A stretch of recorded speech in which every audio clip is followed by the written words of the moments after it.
Selamat pagi, siang, dan malam kepada dosen pengampu mata kuliah Perencanaan dan Pengendalian Produksi. Pada kesempatan kali ini, kami akan memaparkan hasil penerapan P3 pada PT Kreasi Box Mandiri. Deskripsi perusahaan. PT Kreasi Box Mandiri adalah sebuah perusahaan manufaktur yang berfokus pada manufaktur, pengemasan, dan printing kardus atau kemasan corrugated carton box. Nah, perusahaan ini sudah beroperasi sejak tahun 2020 dan berlokasi pada Paten, Bandung dengan alamat lengkap tuh Jalan Manglit nomor 21A 41 Pergudangan nomor 6 Kabupaten Bandung, Jawa Barat. Nah, perusahaan ini menerima order dari berbagai platform e-commerce seperti Tokopedia, Shopee, dan Blibli. Nah, pada platform e-commerce ini, pelanggan dapat memesan box sesuai dengan dimensi yang dimau, dan pelanggan juga dapat memesan box custom dengan dimensi box atau desain sesuai dengan yang diinginkan pelanggan. Selain itu, perusahaan juga memiliki website yang dapat memperkenalkan pelanggan pada produk yang diproduksi oleh PT Creasi Box Mandiri. Dan PT Creasi Box Mandiri ini berfokus pada jenis produksi yang menyesuaikan dengan kebutuhan atau keinginan customer atau yang disebut juga dengan custom order.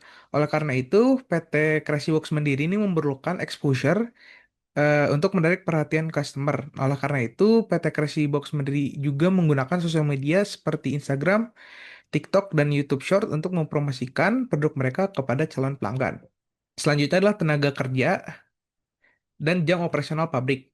Nah, pada saat ini, PT Kreasi Box Mandiri itu tidak menggunakan sistem shift pada jam operasionalnya. Jadi, tiap hari itu cuma ada satu shift. Dan jam operasionalnya tuh hari Senin sampai Jumat tuh jam 8 sampai jam 5 sore. Hari Sabtu tuh jam 8 sampai jam 12 siang. Dan hari Minggu itu libur. Nah, struktur karyawan itu mempunyai total 26 orang, terdiri dari 4 staf administrasi, satu quality control manager, dua petinggi perusahaan, dan 19 tenaga kerja pabrik atau operator. Untuk fasilitas produksi, memiliki total mesin 12 unit, hanya 6-8 unit mesin yang digunakan untuk 5 proses utama, dan sisa mesin itu digunakan untuk proses tambahan untuk menyelesaikan pesanan custom. Selanjutnya, jenis dan jumlah produk yang dihasilkan. Jenis produk yang diproduksi oleh PT Creasi Box sendiri bisa menjadi dua jenis, yaitu yang ready to order atau made to stock, dan yang custom made atau made to order. Untuk produk yang made to stock mempunyai banyak jenis produk dengan berbagai dimensi, desain, dan bahan. Nah, contoh e-commerce ini adalah Tokopedia dengan nama toko itu Masterbox 88. Di Tokopedia ini mereka mempunyai 25 jenis produk. Nah, selain produk ready to order, PT Creasi Box Mandiri juga menawarkan jasa untuk merancang dan mengkustomisasi sebuah kotak sesuai dengan keinginan spesifikasi konsumen. Pelanggan juga bisa memberikan desain dan spesifikasi seperti ukuran dimensi box, logo otomotif yang dicetak pada box, dan jenis lipatan box. Desain yang sudah jadi ini nanti akan diproduksi sesuai dengan jumlah pesanan customer walaupun ada minimum ordernya. Dan untuk jumlah produk yang diproduksi, PT Creasi Box Mandiri ini tidak konsisten, namun perusahaan memproduksi jumlah produk custom lebih banyak dibandingkan dengan produk yang made to stock.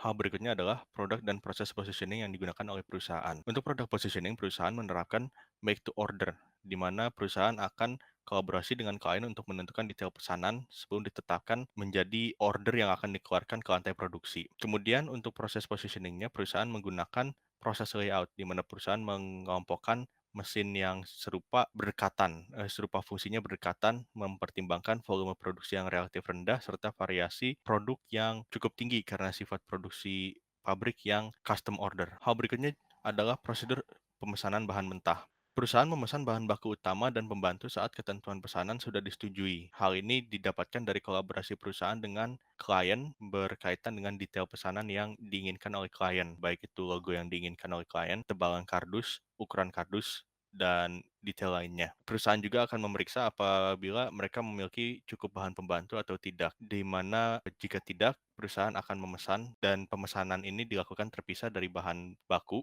beda supplier atau jika masih ada stok bahan pembantu maka tidak melakukan pemesanan. Kemudian perusahaan membandingkan harga bahan baku baik itu utama maupun pembantu dari beberapa vendor meskipun seringnya bahan pembantu sudah sering dibeli tanpa membandingkan harga karena sudah ada hubungan dengan vendor. Namun bahan baku utama masih dapat dibandingkan untuk mendapatkan harga paling rendah dari beberapa vendor. Dan Yang terakhir adalah perusahaan menentukan deadline barang pesanan atau bahan baku sampai selama 1 minggu di pabrik. Karena perusahaan menjanjikan lead time sebesar 2 minggu bagi klien, di mana 1 minggu perusahaan menunggu bahan baku sampai ke pabrik, dan 1 minggu lagi perusahaan melakukan proses produksi hingga barang dapat dikirimkan ke klien. Sekarang saya akan menjelaskan tentang bagaimana sistem produksi di PT Kreasi Box Mandiri ini berjalan.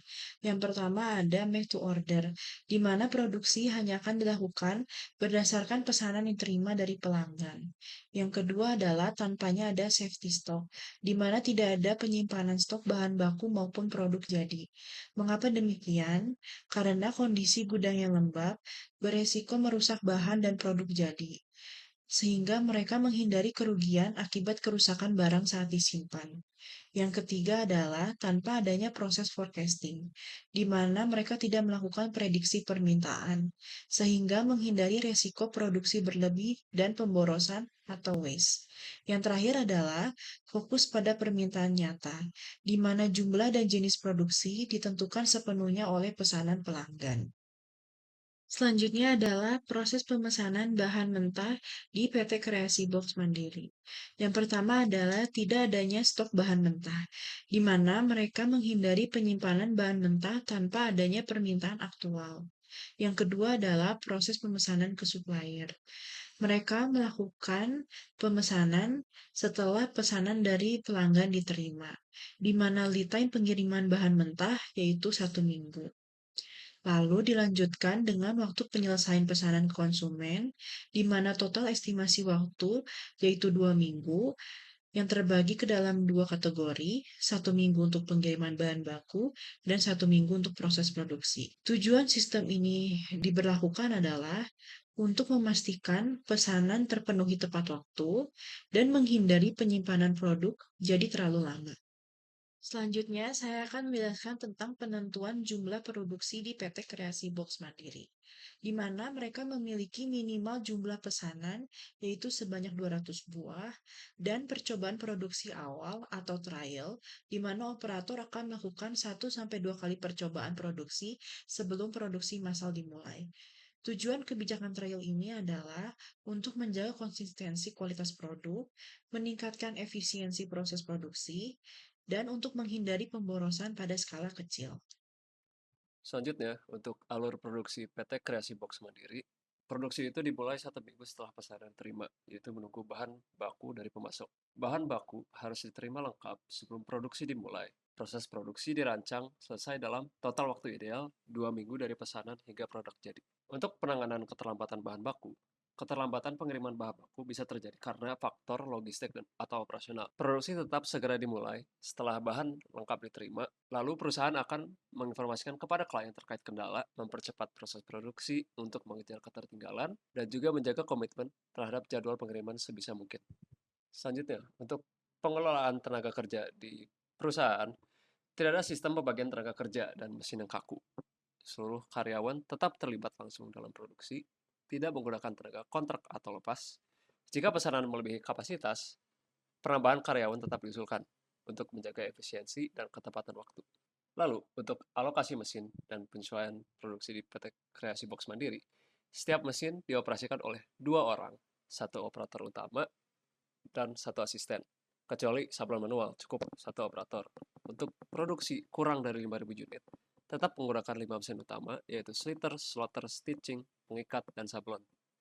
Untuk produksi lebih dari 5.000 unit, menggunakan mesin flexo untuk efisiensi besar-besaran, tapi tetap melibatkan seluruh tenaga kerja pabrik. Hal yang berikutnya adalah pemantauan proses dan mengatasi kendala. Kendala utama yang mungkin terjadi pada proses produksi adalah keterlambatan bahan baku dari supplier, di mana kejadian ini dapat menimbulkan efek berantai yang menyebabkan keterlambatan pemenuhan order atau tidak sesuai dengan deadline yang sudah dijanjikan pada klien. Pabrik mengatasi kendala ini dengan beberapa cara.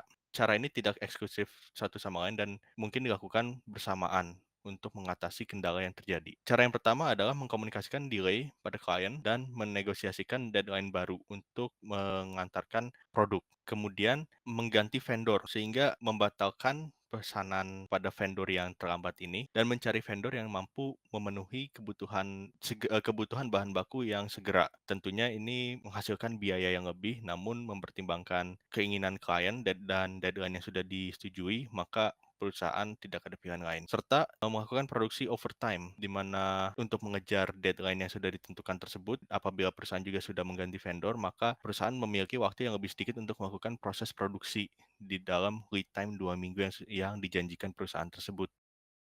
Demikian presentasi kami mengenai penerapan perencanaan dan perancangan produk pada PT Kreasi Box Mandiri. Semoga presentasi ini dapat memberikan wawasan yang bermanfaat. Terima kasih.